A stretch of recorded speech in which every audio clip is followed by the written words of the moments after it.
Is it time? Yeah, it's time. Welcome to the True Craft Podcast. I am your host, Chris Farmand, and I'm joined by co-host, Katy, Noel. This time around, we are all about one thing: killer conversations with close friends about the state of craft. Oh, it's going to be good. I hope to open the box on fresh topics while honoring the path that got us here. Let's do it.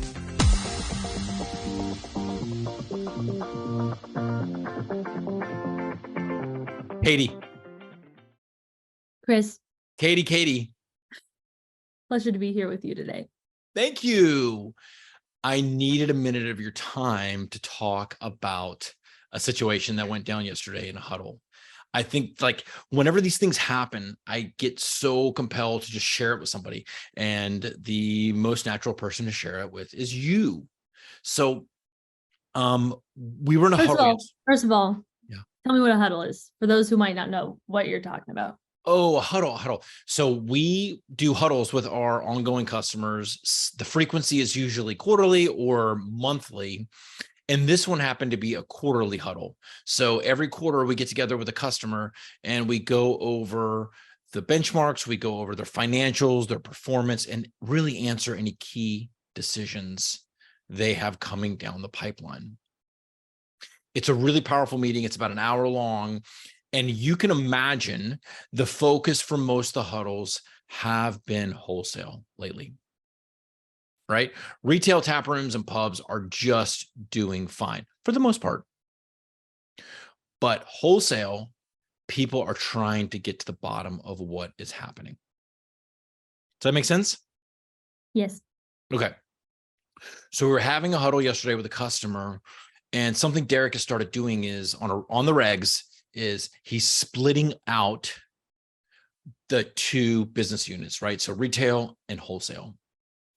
And so we're getting a side-by-side view of what is actually happening if one of these business units were to go away. So if the tap room went away, like what would wholesale distribution look like? Or if wholesale distribution went away, what would the tap room look like? Would it be able to stand up on its own? Are you speaking here to profitability? We're looking at a ton of things, but yeah, at the end of the day, we want to make sure each unit is profitable, right? Because what we've discovered is a lot of our customers are profitable, but when we swim through the seaweed and we get through the mud, right? One unit is super profitable and the other one is break even or at a loss. And combined, they look really good, but split up, they don't. And so that's really important for us in this climate, right? This brewing climate is so weird right now that we've got to get to the bottom line of where's the hole in the boat? Where's the hole in the boat and how can we patch it, right? What's the steps to patch it? So the huddle yesterday, I'm sorry, do you have another question? No, I was going to ask you what you learned in the huddle yesterday. So that's perfect. Yeah. So in the huddle yesterday, we uncovered that once again, the retail operations of this one brewery was just killing it. And the wholesale was not. And this particular brewery, they self-distribute. They have been following our distribution methodology since day one. I mean, really focusing, taking our suggestions to heart, making changes, sales rep compensation, smart growth, territory growth, geography growth, right? They're all about it and they're really, really good. But at the end of the day yesterday, we learned that for 2023 at least, wholesale has been at a loss. And once we determine it's a loss, then we go a step further and we start looking at margins in wholesale by style, by SKU, right? Because not every one of your beers in every one of your package size can actually be a loser, right? Or we hope they aren't. But we want to get to the root cause of what is causing the loss on that side, right? So we run what's called a margin analysis. And this margin analysis looks at gross margins in wholesale and net margins in wholesale. Okay. Can you define those for me? Sure, I can. So gross margins in wholesale really is the margin after you look at what's involved just in cost of goods sold. Okay. Just what's in our recommended cost of goods sold, right? It doesn't typically include labor. It includes the cost of the beer. It includes excise tax. It includes merchant fees. It includes whip loss. It includes, did I say excise tax? I think I did. Yeah. Yeah. Brewery expense. Brewery expense is the last thing. And what's brewery expense, right? Brewery expense are the items that touch the beer, touch the process, but may not necessarily be able to be attached to a recipe. Right? So that's how we generate gross margins. And gross margins were really good for a long time, right? That told us a lot. And that told us that the brewery was moving in the right direction. But in the past 6 months, Derek has developed this net margin calculator and this net margin analysis. And dude, our eyes have been opened. Our eyes have been opened. A net margin takes everything that is associated with wholesale, right? It takes a part of advertising. It takes a part of rent. It takes a part of occupancy. It takes a part of fleet, right? The fleet costs. It takes a part of keg leasing. It takes a part of everything, and it dwindles down to what the actual net is if wholesale stood on its own. And what Derek has uncovered is the best in class breweries, the best in class operators are running wholesale margins at somewhere between 1% and 3%. Does that mean that's the profit is 1 to 3%? That's 1 to 3%. That's it. That's it. So what I'm basically saying is for every $25 case of beer that you sell, you're lucky to keep $2.50 up to about $4 or $5 per case sold, right? That's 1 to 3%, right? What's 1% of 25? Is that 250? Yeah. 1% of 25 is 250. 3% of 25, $2.50. Yeah. I'm just Bust out the calculator.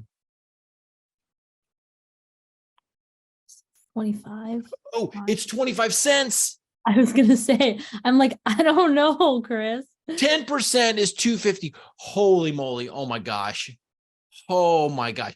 I wish for everyone listening on the podcast, I wish you could see Katy's face right now. You can see it on YouTube, but check us out on YouTube, but you should see her face right now. Like I completely botched that one. So for every $25 case of beer you're selling, you're keeping between 25 cents and 75 cents. How does that feel? That's not good. Chris, I'm not a business owner, but I don't know if that's very good. It's not. I mean, how many 25-cent profit dingers do you have to sell to move the needle? It makes me like the margins are just so different between wholesale and tap room. Where do you see the value of distribution? Yeah, so we were in another huddle today, and I'll get to that one. I'll get to that one in a minute. But to make the 25 cents to 75 cents per case work, you've got to sell volume, right? You got to sell volume, and when I say volume, I'm talking like 20,000 barrels of beer, 28,000 barrels of beer before it starts to move the needle. And craft breweries, at their essence, are not set up to do that. So I'm still so embarrassed about the math snafu that I made, but it's okay, right? I think it was a good segue, right? It was a good segue to talk about how little the breweries are keeping when it comes to wholesale. And the real once we show these net analysis, right?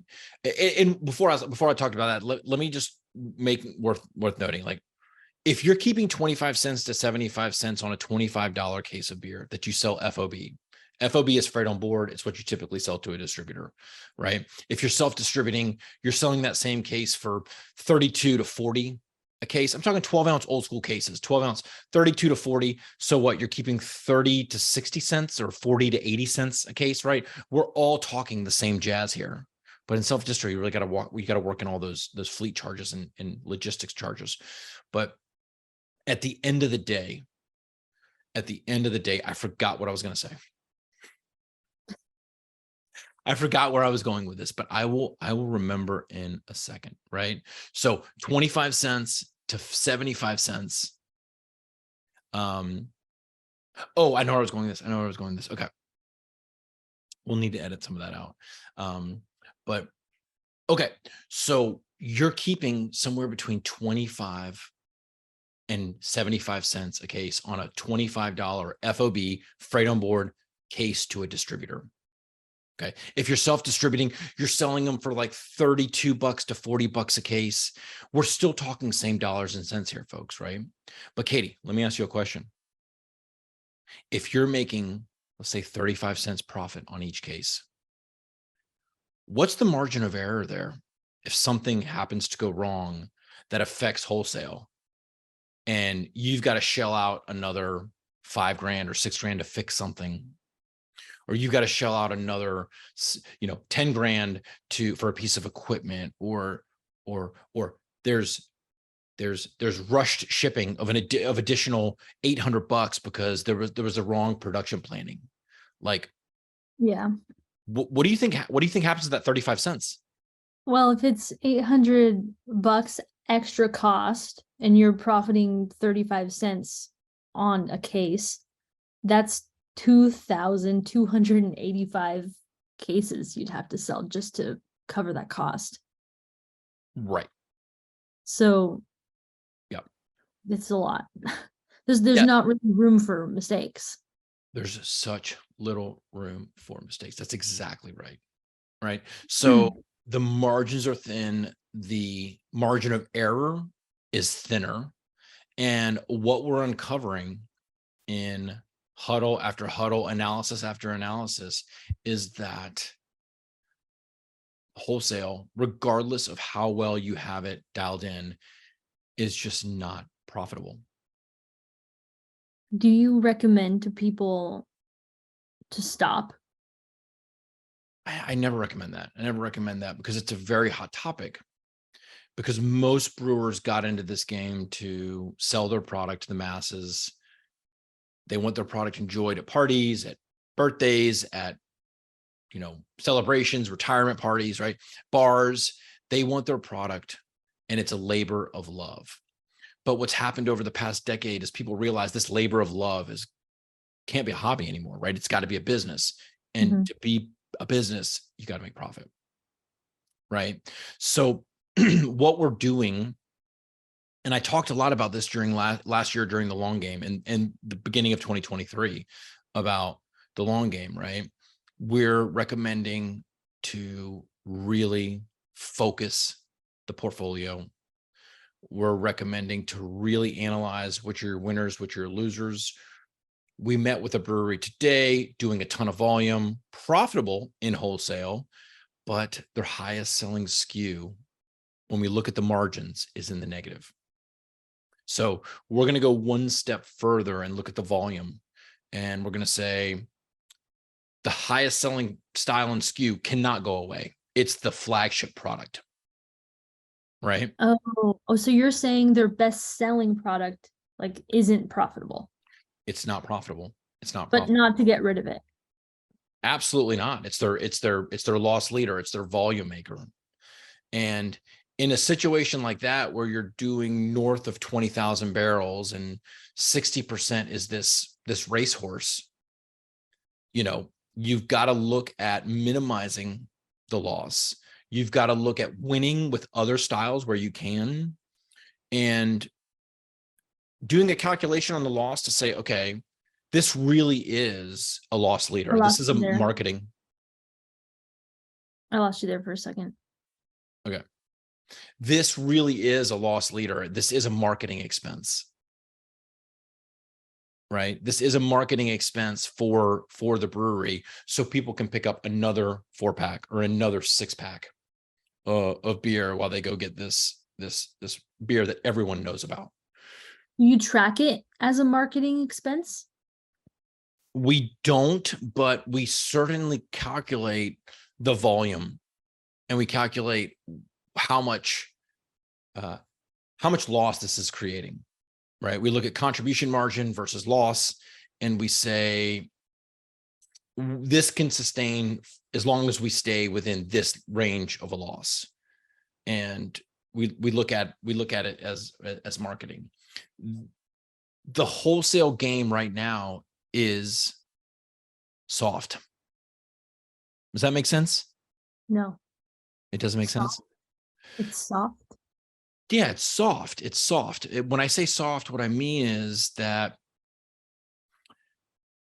distributors aren't picking up as frequently as possible as they were in the past.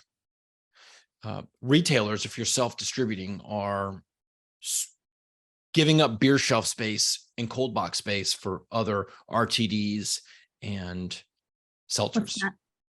Oh, ready to drink cocktail, like High Noon. Okay. You ever had a High Noon? I don't know. I don't think so. I never had a High Noon. Okay. You probably have had, you're out in Oregon. You probably had some craft ready to drink cocktail, ready to drink. Yeah, I see those. They have a lot of like wine ones too. Is that the same? Like wine in a can? Yeah. No, that's wine in a can. Okay. That's definitely wine in a can. These are like a vodka soda in a can, or a tequila sunrise, Paloma in a can. I haven't seen those. I'll see like a mojito flavored cider. No, that's cider. That's cider. Okay. There's also mojito flavored beer sometimes.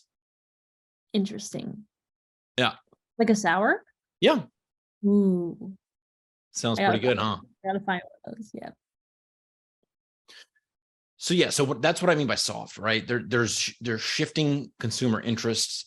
There's the retailers and the chain stores and the big box stores, the C stores. They're understanding the consumer change, and they're really cutting down what they can allocate for craft beer, at least. So that kind of defines it being soft. A comparison is during COVID, like whatever beer you'd make, the distributors would buy lights out, sight unseen, because they knew as soon as it hit the shelf, it would be sold. Whereas now everyone was drinking at home. Yeah, everyone was drinking at home, and they if you look at it, all the studies, all the numbers after the smoke settled,